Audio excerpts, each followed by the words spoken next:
नेपाळमध्ये तरुणांचं आंदोलन चाललंय। 8 तारखेपासून सुरू असलेलं आंदोलन आता थोडंसं शांत झालंय। या आंदोलनाचे अनेक फोटोज आपण सोशल मीडियावर पाहिले असतीलच, पण या आंदोलनाचा एका ब्रिटिश व्यक्तीने थेट व्लॉग शूट केलाय। त्याने या आंदोलनातील अशा काही गोष्टी दाखवल्या आहेत ज्या आपल्याला कुठल्याच मीडियाने दाखवल्या नाहीत। त्याने नेपाळमध्ये चालू असलेल्या हिंसक आंदोलनाला अगदी जवळून अनुभवले।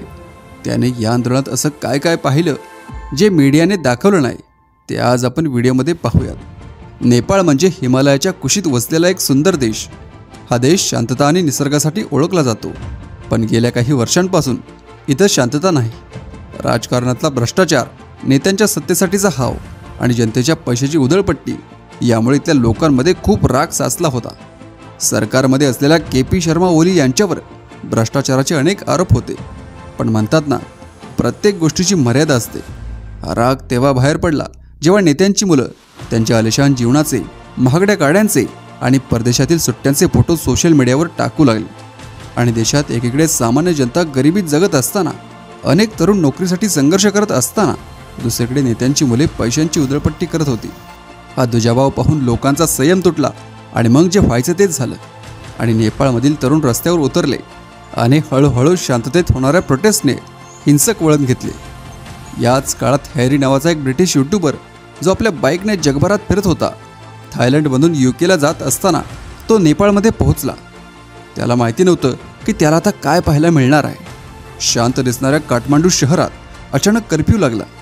रस्त्यावर लोक जमा होऊ लागले आणि वातावरण तणावपूर्ण बनले। एक प्रवासी म्हणून हॅरीला सुरुवातीला काहीच कळाले नाही, पण त्याने जे काही पाहिलं ते खूप धक्कादायक होते। काठमांडूच्या रस्त्यावर अनेक ठिकाणी आग लागली होती। धुमसणारा धूर आकाशात जात होता। संसद भवनातून काळा धूर निघत होता। जिथं तिथं गाड्या, दुकाने आणि सरकारी कार्यालये जळालेली होती। हजारो लोक हातात लाट्या काट्या घेऊन पोलिसांवर दगडफेक करत होते।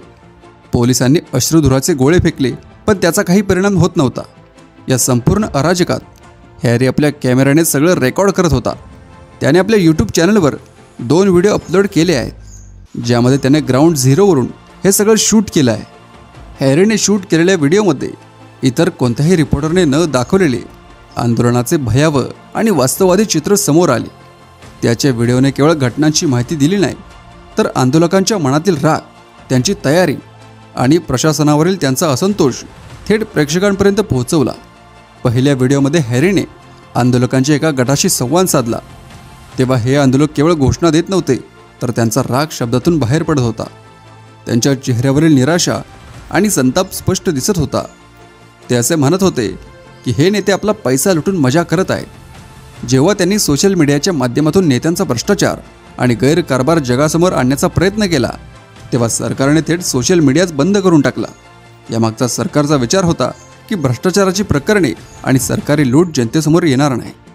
दुसऱ्या व्हिडिओमध्ये हॅरीने आंदोलनाचा एक वेगळाच आणि अधिक हिंसक पैलू दाखवला आहे। त्याच्या व्हिडिओतील हे दृश्य पाहून तुम्ही थक्क व्हाल। आंदोलकांनी थेट संसद भवनाला आग लावली। काळ्या धुराचे लोट आकाशात पसरले होते, जे देशाच्या लोकशाहीवर झालेल्या हल्ल्याचे प्रतीक होते। रस्त्यांवर उभ्या असलेल्या गाड्यांची तोडफोड करून त्यांना जाळण्यात आले। पोलिसांचे बॅरिकेड्स जे शांतता राखण्यासाठी लावण्यात आले होते ते पाडून आंदोलक त्यावर चढले आणि उन्मादाने नाचले। काही आंदोलकांच्या हातात AK-47 सारखी शस्त्रे होती। ही गोष्ट सामान्य आंदोलकांकडे नसते। यावरून हे सिद्ध होतं की हे आंदोलन केवळ तात्काळ घडलेला उद्रेक नव्हता, तर यामागे एक प्री प्लॅन होता। अशा प्रकारची शस्त्रे घेऊन येणे हे दाखवते की हे लोक केवळ निषेध करण्यासाठी आले नव्हते, तर ते हिंसाचार घडवण्याच्या उद्देशाने आले होते। हॅरीने ही दृश्य दाखवून आंदोलनाच्या तीव्रतेचा आणि त्याच्यामागे असलेल्या धोक्याचा स्पष्ट इशारा दिला। हॅरीच्या व्हिडिओमध्ये अजून एक खूप वेगळा आणि धक्कादायक भाग आहे। प्रोटेस्ट दरम्यान काही लोकांनी तुरुंगातील कैद्यांना बाहेर काढले। व्हिडिओमध्ये काही लोक हॅरीला सांगत होते की आम्ही आता स्वतंत्र झालो आहोत। विचार करा, एकीकडे हे लोक करप्शन विरुद्ध आंदोलन करत आहेत, तर दुसरीकडे गुन्हेगारांना मुक्त करत आहेत। आता याला काय म्हणायचं?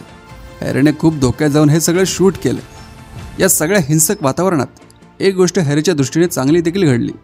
हॅरी एक विदेशी होता। तो व्हिडिओ शूट करत आहे हे माहीत असूनही आंदोलकांनी त्याला कसलाही त्रास दिला नाही, उलट त्याच्या सुरक्षेची पूर्ण काळजी घेतली। जेव्हा हॅरी एका हिंसक जागेतून बाईकने परत येत होता, तेव्हा काही लोकांनी त्याला थांबवून पाण्याची बाटली दिली आणि सुरक्षित राहा असा सल्लाही दिला। साधारणपणे हॅरीच्या व्हिडिओजला ॲव्हरेज व्ह्यूज असतात, पण नेपाळमधील या व्हिडिओजने कमाल केली. 8 सप्टेंबरला अपलोड केलेल्या फर्स्ट डे इन काठमांडू या 4 मिनिटाच्या व्हिडिओला 4 लाखांपेक्षा जास्त व्ह्यूज मिळाले. तर 9 सप्टेंबरला नेपाळ इज ऑन फायर या व्हिडिओला तब्बल 8 मिलियन व्ह्यूज मिळाले. हे व्हिडिओ एवढे व्हायरल झाले कारण हॅरीने जे दाखवले ते तर कोणीही दाखवले नाही. आजही नेपाळमध्ये परिस्थिती पूर्णपणे शांत झाली नाही. सरकार आणि आंदोलकांमध्ये चर्चा सुरू आहे. पण हे आंदोलन दाखवून देतं जर लोकांचा संयम सुटला तर परिस्थिती किती भयंकर होऊ शकते.